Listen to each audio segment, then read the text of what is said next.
Low ನವೀನ Kannada movie review. Dhanurdhari Pavan direct ಮಾಡಿರುವ ನವೀನ್ ಸಜ್ಜು, ವರ್ಷ ಗಿರಿಧರ್ ಲೀಡ್ ರೋಲ್ ಅಲ್ಲಿ ನಟನೆ ಮಾಡಿರುವ ಚಿತ್ರ ಲೋ ನವೀನ. ಮೂವಿ ಹೇಗಿದೆ, ಸ್ಟೋರಿ ಏನು, ಒಂದ್ಸರಿ ನೋಡ್ಬೋದಾ ಅನ್ನೋದು ಈ ವಿಡಿಯೋದಲ್ಲಿ ನೋಡೋಣ. ಲೋ ನವೀನ ಚಿತ್ರ 2 hours 5 minutes ರನ್ ಟೈಮ್ ಇಂದ ಪ್ರೈಮ್ ವಿಡಿಯೋದಲ್ಲಿ ಸ್ಟ್ರೀಮ್ ಆಗ್ತಿದೆ. ಈ ಮೂವಿನ ಫ್ಯಾಮಿಲಿ ಜೋಡಿ ನೋಡಬಹುದು, ಅಡಲ್ಟ್ ಕಂಟೆಂಟ್ ಏನಿಲ್ಲ. ಇನ್ನು ಮೂವಿ ನೋಡಿದ ಮೇಲೆ ಏನ್ ಅನ್ಸಿತ್ತಂದ್ರೆ ಪರವಾಗಿಲ್ಲ ಗೈಸ್, ಒಂದ್ಸರಿ ನೋಡಬಹುದು. ಸ್ಟಾರ್ಟಿಂಗ್ 30 minutes ಕಾಮಿಡಿ ಆಗಿರುತ್ತೆ, ಆಮೇಲೆ ಸ್ವಲ್ಪ ಬೋರ್ ಆಗುತ್ತೆ. ಮತ್ತೆ second half comedy, love drama, last ಅಲ್ಲಿ ಟ್ವಿಸ್ಟ್ ಚೆನ್ನಾಗಿರುತ್ತೆ. ಸ್ಟೋರಿ ಏನಂದ್ರೆ ಹಳ್ಳಿ ಹುಡುಗ ಅತ್ತೆ ಮಗಳನ್ನ ಪ್ರೀತಿ ಮಾಡ್ತಾನೆ, ಅದು ಮನೇಲಿ ಒಪ್ಪಲ್ಲ. ಅದರಿಂದ ಕೆಲಸ ಮಾಡೋಕೆ ಅಂತ ಬೆಂಗಳೂರಿಗೆ ಹೋಗ್ತಾನೆ. ಅಲ್ಲಿನೂ ಆ ಅತ್ತೆ ಮಗಳು ಕಾಣಿಸ್ತಾಳೆ.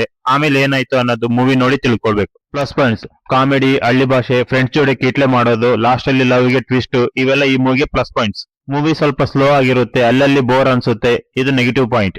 ಫೈನಲ್ ಆಗಿ ಇದೊಂದು ಯಾವರೇಜ್ ಮೂವಿ. ಕಾಮಿಡಿಗೋಸ್ಕರ ಒಂದ್ಸರಿ ನೋಡಬಹುದು. 60% ಮೂವಿ ಚೆನ್ನಾಗಿರುತ್ತೆ, 40% ಮೂವಿ ಬೋರ್ ಅನ್ಸುತ್ತೆ. ಈ ಮೂವಿಗೆ ನನ್ನ ರೇಟಿಂಗ್ ಬಂದ್ಬಿಟ್ಟು 2 out of 5. ವಿಡಿಯೋ ಇಷ್ಟ ಆದ್ರೆ ಲೈಕ್ ಮಾಡಿ, ಸಬ್ಸ್ಕ್ರೈಬ್ ಮಾಡಿ. Thank you for watching.